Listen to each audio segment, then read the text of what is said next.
Oh hi, I'm Ed Grocott, ICT champion over here in the Channel Islands in Jersey. And these generally exclusive videos are 5 reasons why I love using OneNote whilst teaching maths.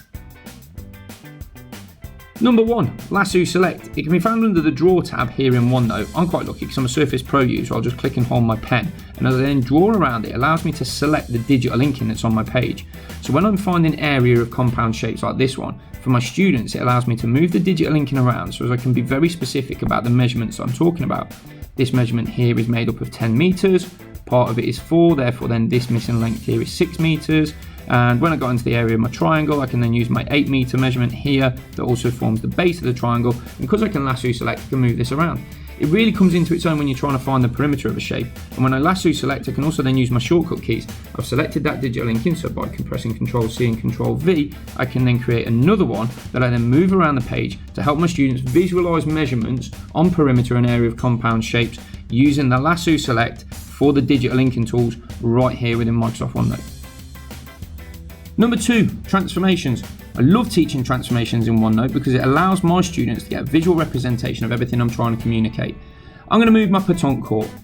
I've got some criteria which I need to satisfy. So first of all, I've Lasso Select, I've Ctrl C and Ctrl V because now I can talk to my students about the vectors at which I might have to move my pétanque court around my garden. Brilliant. I have got to make sure though that the long edge is parallel to the house. So I might then talk to them about rotating it. Right click on the shape that I've Lasso Select, go to rotate and rotate it 90 degrees.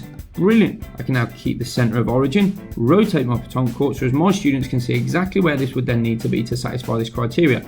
Teaching transformations in OneNote. It's brilliant.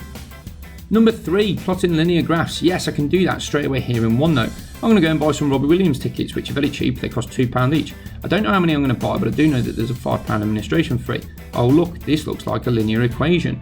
I can do the same for the Kenny Chesney tickets. Yes, I can. They're £3 each, and there's a £1 administration fee. Now, I've asked my students, at what stage would these be costing the same amount of money, and how could I show this? Well, I can show this on a linear graph. I've gone to Lasso Select again, told you it was important, and now under the Draw tab, I'm going to tap Maths Tools. This gives me some options, but the one I'm looking for allows me to graph it in 2D.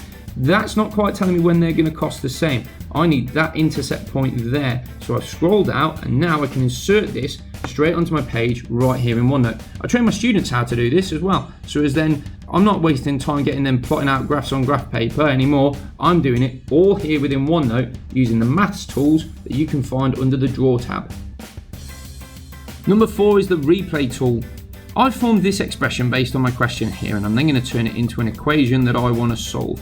I find myself modelling examples like this so many times to my students, and I ask them to follow along. Well, I do so with the reassurance that they can then replay this themselves right here within OneNote. I'm going to start putting in my solution steps. I'm going to take away 100 from this side, and I'm also going to take away 100 from this side, leaving me 4x is equal to 2,400, and then I'm going to divide both sides by 4. Brilliant. I'm asking my students all the time to follow along with this, but then, as I said earlier, I know that they can go to the replay tool. It's under the View tab, and that allows them to select an area of digital inking on the OneNote page that they can then play back. They can use this slider and the pause button features here, already built in OneNote, so as they can go back and watch all of the solution steps at their own pace, right here within OneNote. I've got that modelled example, but I don't want my students rushing and fretting and copying down off the board. They can use the replay tool here in OneNote to do it at their own pace. Number 5, drawing graphs. I do this straight into OneNote too. I'll go to View and go to Rule Lines and insert a large grid on my page. And then when I go to Draw, I'll pick my shapes, which has already got some graph shapes for me.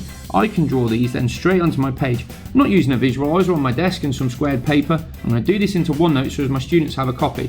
And oh look, here's what I made earlier.